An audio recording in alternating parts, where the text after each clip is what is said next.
we first started the project, this area used to be second-class forest reserve. Second-class forest reserve means a commercial forest reserve. In 2012 or 2013, this area has been upgraded into class 1, means fully protected forest reserve.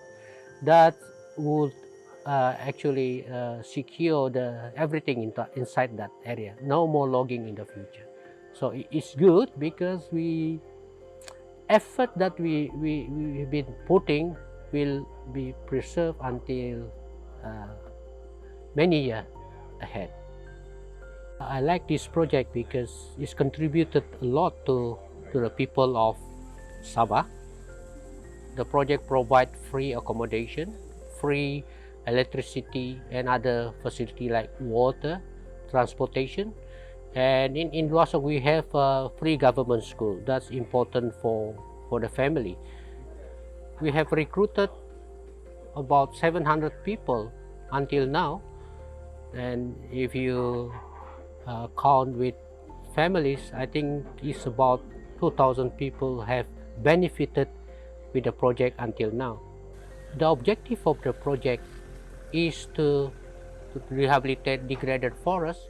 So we have about 18,500 hectare area to manage, and up to now we have rehabilitated about 14,000 out of 18,500. So we collect seeds from the forest and then raise them in the nursery in Luasong. Then we plant them into the field. In area where we still have a lot of mother tree, natural regeneration, we don't plant. So we just do some liberation by doing set adjustment and climber cutting.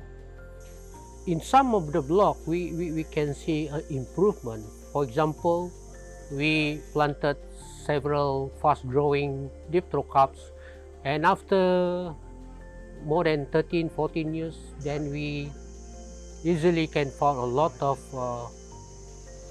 regeneration from the planted trees.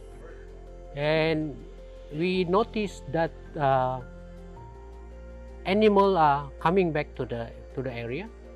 I think that's indicates that we have some success in improving biodiversity in the project area.